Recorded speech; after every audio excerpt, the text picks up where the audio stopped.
पवित्र आत्मा यीशु को जंगलों में ले गया। सबमिट, अधीन रहना, the fear of the God. Hallelujah. परमेश्वर के भय में हमें अधीन रहना है। हालेलुया। किसी और चीज में हमें अधीन नहीं होना है, मगर परमेश्वर के भय में हमें अधीन होना है। हालेलुया।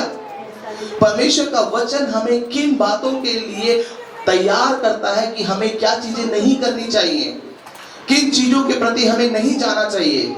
जब हम अधीनता में होंगे, जब आप एक सबमिशन में होंगे, जब आप अपने आप को सरेंडर कर चुके होंगे, तब आप वो सब चीजें नहीं करेंगे जिन चीजों के लिए आपका पिता आपको अलाउ नहीं करता। आमेन।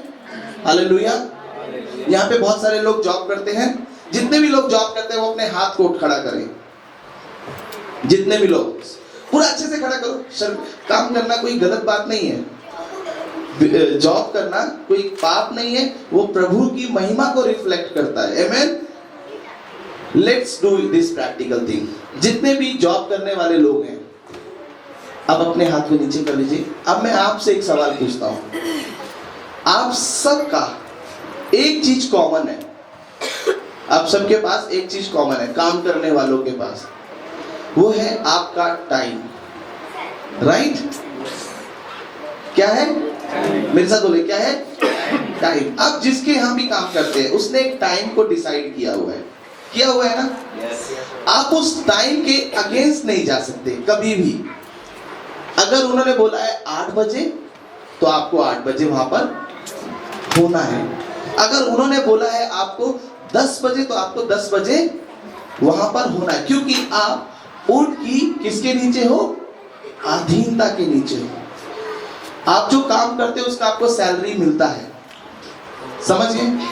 आप जो भी कुछ करते हैं उसका आपको पे आउट मिलता है, बट फिर भी जो टाइम है वो उनकी तरफ से डिसाइड किया गया है कि आपको इस टाइम पर आना है, इस टाइम पर जाना है, और यही टाइम पर आपको काम करना है। अब आपने ज्वाइन किया फर्स्ट डे, जो टाइम आपको दिया गया था उसमें आप गए। सेकेंड डे भी अच्छे से गए, 10 दिन आपने अच्छे से किया। 11वें दिन आपका टाइम था 8 बजे, आपको 9 बजे आप अंदर जाते हैं। आपको सवाल किया जाता है, आज आप लेट कैसे? तो आप क्या ऐसा बोल सकते हैं, मेरी मर्जी, मैं अपनी मर्जी से आता हूँ, अपनी मर्जी से जाता हूँ, मैं यहाँ पे काम करता हूँ, किसी का नौकर थोड़ी ना हूँ, आपके लिए काम करता हूँ, मैं आऊंगा अपनी मर्जी से, जाऊंगा अपनी मर्जी से। आप मुझे इस बात के लिए बोल नहीं सकते। क्या आप वाकई में इस बात को न्याय समझते हैं, जज समझते हैं, इस बात को आप सही समझते हैं कि जो आप खुद बोल रहे हैं वो सही है? हेलो, मैं आपके साथ बात कर रहा हूं, गलत है सही है? आपने बोला गलत है। मैं यही जानना चाहता हूं, ये क्यों गलत है? आपका मन कह रहा है यार 10 बजे उठना, तूने काम ही तो करना है। मालिक को ऐसे बोल दे, मालिक मैं रात भर आपके लिए काम करूंगा, मैं आपके लिए जान दूंगा मालिक, मगर चलूंगा अपनी मर्जी से। मालिक मैं ब्लड भी दूंगा आपको, मालिक मैं अपना सब कुछ आपको दूंगा, मगर चलूंगा अपने हिसाब से। मालिक आपको अगर कुछ हो आ भी जाए, आपके सामने कूद जाऊंगा, मगर मैं चलूंगा अपनी मर्जी से। हेलो, आप मेरे साथ हैं? yes. आप मेरे साथ हैं? yes. कैसे आप इसको न्याय करेंगे? कैसे करेंगे? मैं जानना चाहता हूँ। मुझे एक आंसर में शब्द दीजिए। यहाँ पे लिखा है आत्मा से परिपूर्ण होते जाओ। जब आप आत्मा से भरते चले जाएंगे, आप बढ़ते चले जाएंगे, तो आप कैसे प्रभु के अधीन आएंगे? कैसे प्रभु की अधीनता में आएंगे? यस, जब प्रभु की हम आज्ञाओं को मानोगे। आप एक नौकरी में हैं, आपको नौकरी के लिए बोला गया 8 बजे आना है, आप चाहते हो 8:30 चला जाऊं, 9 चला जाऊं, आप रेगुलर ऐसा कर रहे हो, फिर आपके अंदर एक विद्रोह की आत्मा उत्पन्न हो जाती है। वो क्या होती है? 8 बजे का टाइम है और 8:30 बजे जा रहे हो, जैसे किसी स्टाफ ने आपको टोका आज भी लेट क्या मतलब है? तुम भी एम्प्लॉय हो, मैं भी एम्प्लॉय हूँ, ये बोलने की जरूरत नहीं है। तुम भी खाते हो, मैं भी खाता हूँ, ठीक है ना? अपने काम से काम रखो। क्यों 8 बजे का टाइम है, 7:30 बजे क्यों नहीं जा पा रहे? 7:30 बजे जाएंगे तो मालिक का फायदा हो जाएगा। आधे घंटे में वो हमसे कई लाख गुना पैसा बना लेगा। करोड़ों रुपए उसके एकदम अकाउंट में ट्रांसफर शिफ्ट होने लग जाएंगे, राइट? क्योंकि हम अपने आप को कौन सी स्पिरिट में लेके जा रहे हैं? विद्रोह की। और वो विद्रोह की जो आत्मा है ना, वो मुझे और आपको हमेशा अपने हर एक व्यक्ति के जिनकी हम अधीनता में है उनसे विरोध करने के बारे में बोलती है। मालिक बोलेगा ना तो 1 मिनट में लेटर उसके मुंह पे मारूंगा, नौकरी मेरे जूतों के नीचे। क्योंकि आप सबमिशन हार्ट में नहीं है।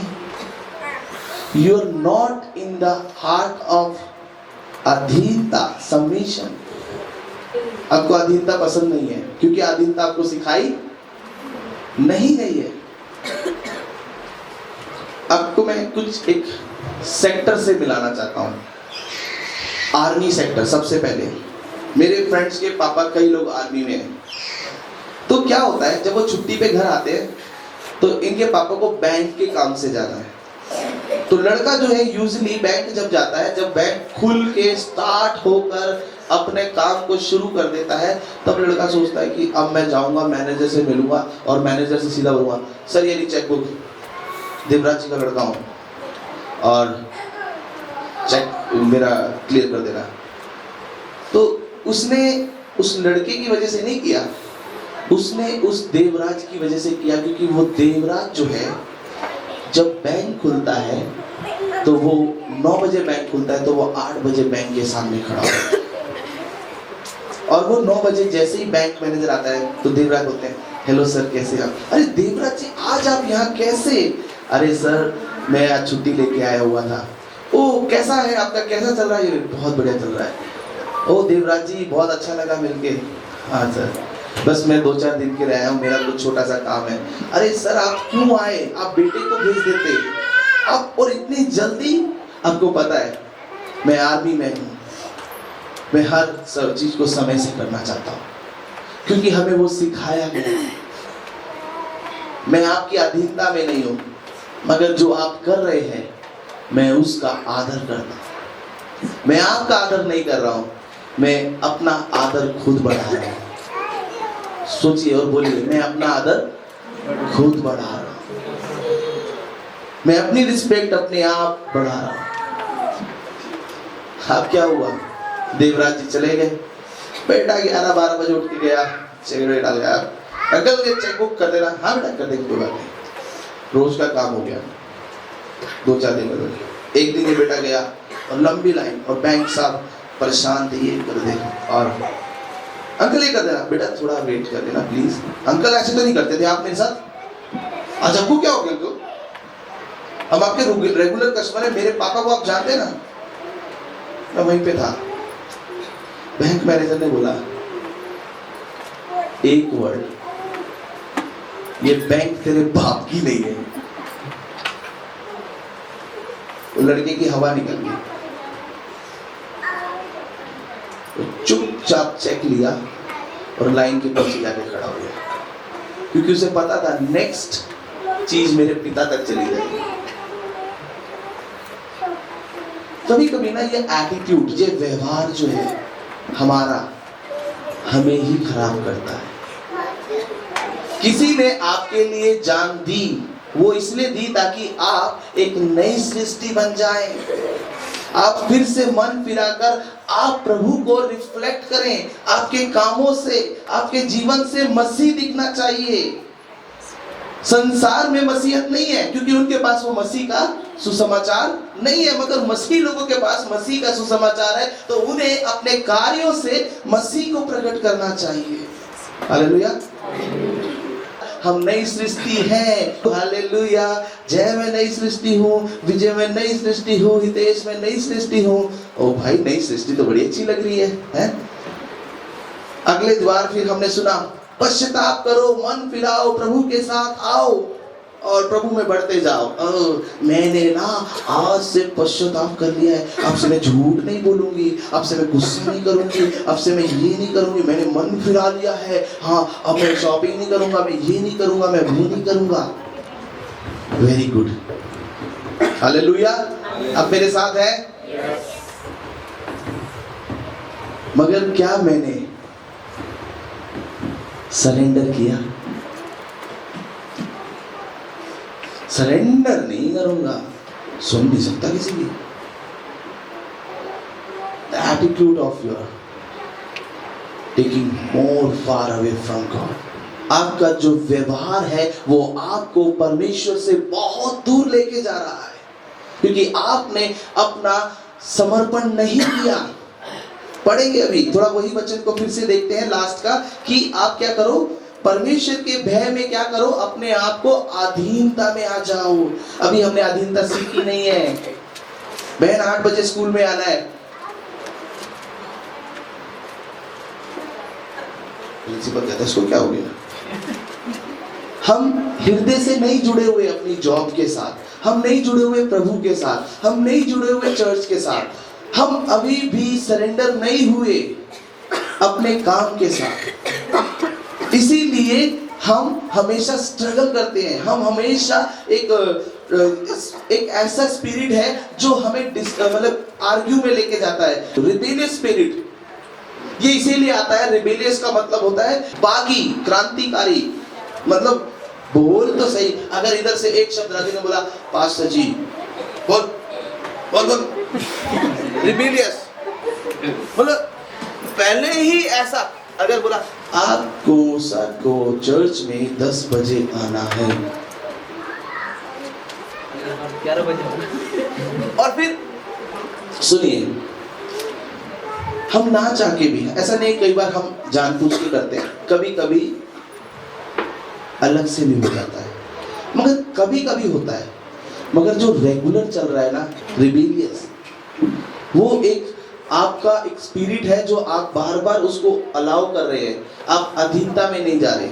और जब अधीनता में जाएंगे, सुनिए, मैं इस चीज को क्यों आपको समझाना चाह रहा हूं। यूसुफ गुलाम था, बट वो अपने मालिक के प्रति सबमिट था, अधीनता में था।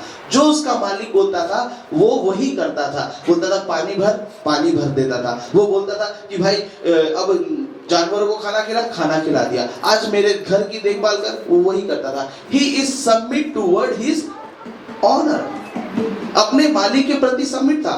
मगर अब यहाँ पर क्या है, आज आपका स्कूल में पीरियड है, आप म्यूजिक टीचर हैं, और इनको बोल दिया आज एक खाली पीरियड है और एक टीचर नहीं आए हैं, नो, कोई और अरेंज करो, मैं नहीं करूंगा।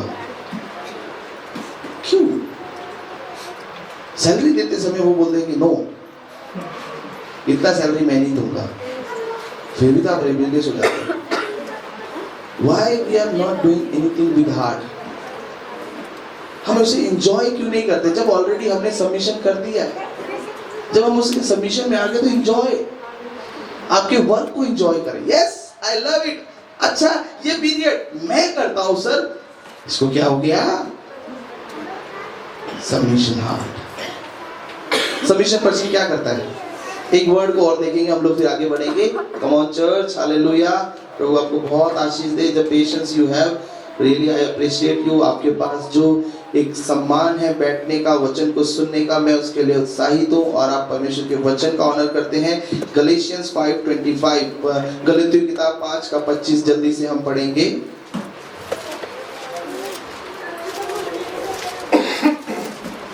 आई एम टेलिंग यू, हम फास्ट जा रहे हैं। और जो मसीह यीशु के हैं, उन्होंने शरीर को उसकी लालसाओं और अभिलाषाओं समेत क्रूस पर चढ़ा दिया है। ओह, व्हाट ए पावरफुल लाइन यार। क्या है, जो मसीह के हैं उन्होंने सब कुछ क्रूस पर चढ़ा दिया है।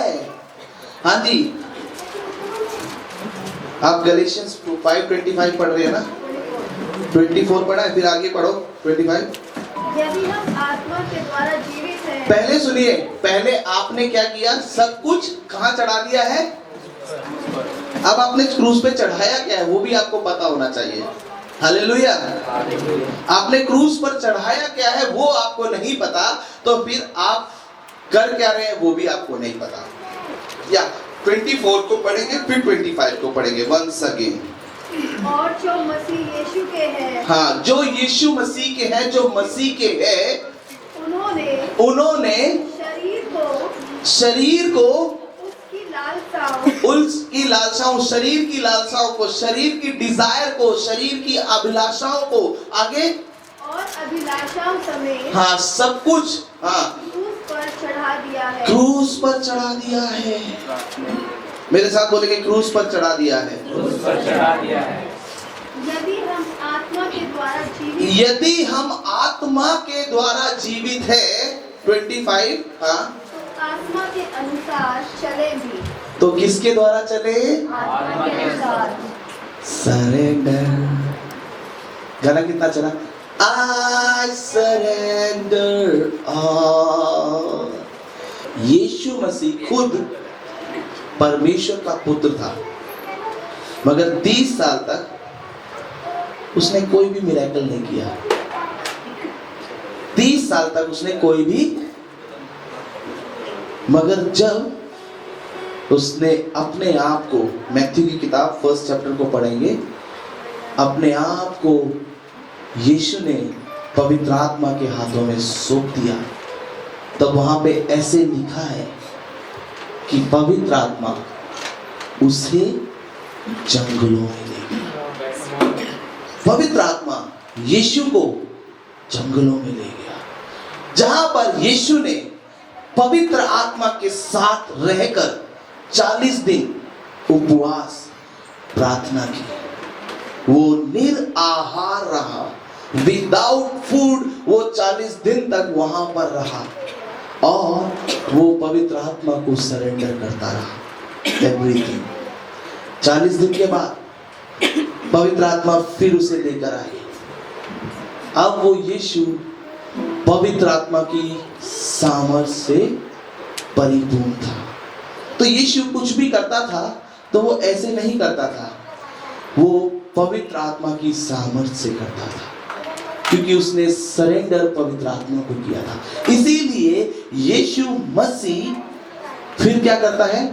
जहां भी जाता था, तो बाइबल में लिखा है, ध्यान से पढ़िएगा, मैं शॉर्ट कर रहा हूं, कि आत्मा उसे कई देशों में लेके जाता था, कई देशों की जगह राज्यों में लेके जाता था, मगर कई आत्मा ने कई जगह पर उसे अलाउ नहीं किया यीशु को कि वो उस जगह पर जाए। और यीशु ने ऐसे नहीं बोला, एक मिनट आत्मा, क्या है ये? परमेश्वर का पुत्र हूं, तुम भी 100% हो तो मैं भी 100% हूं, क्यों मुझे तू अलाउ नहीं कर रही जाने के लिए? अभी मैं परमेश्वर से बात करता हूँ, परमेश्वर पिताजी, ये आत्मा मुझे जाने के लिए गांव में अलाउ नहीं कर रही है, आप और मैं तो बराबर हैं और ये भी बराबर है, तो मैं इसकी क्यों सुनूं? आपको पता है ऐसा बोला यीशु ने, मैं भी बराबर हूं, ये भी बराबर है, ये भी बराबर है, तो मैं इसकी क्यों सुनूं? मुझे नहीं इसकी सुननी, आपने जो दिया है इसको बोलो, मेरे पीछे चलना है तो चले, मैं इसके पीछे पीछे चलूंगा, बहुत हो गया, जहां तक लेके जाना था लेके चलिए, अब मैं इसकी क्यों सुनूं? अब ऐसा होना चाहिए, प्रभु यीशु मसीह, मुझे भी लोगों को जानने का मौका मिलना चाहिए, ये पवित्र आत्मा सुपर हीरो बन रही है, मैं भी तो आपका पुत्र हूं, मैं ही तो आया हूं, मैं मरूंगा, पवित्र आत्मा थोड़ी ना भरेगी, बलिदान कौन दे रहा है, तो मेरी क्यों नहीं सुन रही है? तो अधीनता कहां रही? जब अधीनता बनाने वाला खुद अधीनता में नहीं रह के दिखाएगा, तो आपके लिए, मेरे लिए एग्जाम्पल क्या है भाई? समझ में आ रही है बात? जब एक स्कूल, एक प्रिंसिपल, एक डायरेक्टर अपने स्कूल के अंदर एक लॉ को बनाता है, एक रूल को बनाता है, उसके लिए सबसे ज्यादा, स्टाफ से भी ज्यादा सबसे डिफिकल्ट है उसको खुद को फॉलो करना, क्योंकि उससे ही पूरा स्कूल जाना जाता है कि कितने डिसिप्लिन है। आपको समझ में आ रहा है? हम बहुत जल्दी इजीली बोलते थे, अरे पैसे वाला आदमी है, बड़ा सेठ है, इसने 10 नौकर रखे, मगर वो भी पहले कहीं किसी की नौकरी करता था। उसने उस डिसिप्लिन को सीखा, उसने उस हार्डशिप को सीखा, उसने उस हार्ड वर्क को सीखा, उसने उस चीजों को ग्रैब किया और फिर उसने अपनी लाइफ के अंदर उसको इन्वेस्ट किया और वो बन गया। उसने लोगों के आगे एग्जांपल रखा कि देखो मैं अब अधीनता में हूं, तुम मेरी अधीनता में हो। तो यीशु ने पवित्र आत्मा की अधीनता को स्वीकार कर लिया। इसीलिए जब कहीं पर भी पवित्र आत्मा बोलता रुको, यीशु वहां तुरंत रुक जाता है। पवित्र आत्मा कहता चलो, तो यीशु चल पड़ता। एक जगह पर भीड़ आई यीशु को मारने के लिए और यीशु भीड़ में घिरा हुआ है। तब आत्मा भीड़ के अंदर से गया और उसका हाथ पकड़ा और उस भीड़ में से निकाल कर उसे अलग लाके खड़ा कर दिया। और भीड़ कह रही है कहां गया, अभी तो यहीं था यीशु, क्योंकि आत्मा उसके साथ था और वो आत्मा की अधीनता में था। आमेन, हालेलुया। जब आप अपने आप को सरेंडर करते हो, मैं और कट शॉर्ट कर रहा हूं, जब आप अपने आप को सरेंडर करते हो, जैसे हम वचन को पढ़ रहे थे, जब आप आत्मा के अधीनता में आ जाते हो तो आपको पता है आपके लिए गुड न्यूज है। बोलिए गुड न्यूज। आप जब पवित्र आत्मा की अधीनता में आ जाते हैं तो पवित्र आत्मा अपने स्पिरिट ऑफ फ्रूट्स को आपके अंदर रिलीज करता है। हालेलुया। आपके अंदर क्या रिलीज करता है? स्पिरिट ऑफ फ्रूट्स को रिलीज करता है जब आप उसकी अधीनता में आ जाते हैं। अब मुझे प्लीज चर्च जल्दी से हेल्प करे, आत्मा के फल क्या है? आत्मा का फल पहला है प्रेम, आनंद, मेल, धीरज, कृपा, भलाई, विश्वास, नम्रता, संयम। आत्मा के फल हैं। अब आप मुझे ये बताइए, क्या ये सारे आत्मा के फल यीशु मसीह में थे कि नहीं थे? हाँ जी, थे कि नहीं थे? क्या यीशु मसीह प्रेम से भरा हुआ था कि नहीं था? क्या यीशु मसीह के अंदर आनंद था कि नहीं था? क्या यीशु मसीह के अंदर मेल कराने की बातें थी कि नहीं थी? धीरज था कि नहीं था? कृपा थी कि नहीं थी? भलाई की थी नहीं? विश्वास था, नम्रता थी, संयम था? ये सब क्यों था? क्योंकि आत्मा के फल यीशु मसीह में इसलिए थे क्योंकि उसने अधीनता के साथ उसे स्वीकार कर लिया। जब आप और मैं भी पवित्र आत्मा को अलाउ करते हैं कि मैं पवित्र आत्मा को सरेंडर करता हूं कि पवित्र आत्मा आज से मैं आपके आगे सरेंडर होता हूं, तो पवित्र आत्मा आपके जीवन में, मेरे जीवन में, हम सब के जीवन में वो अपने गिफ्ट्स को, अपने फ्रूट्स को रिलीज करती है। आमेन।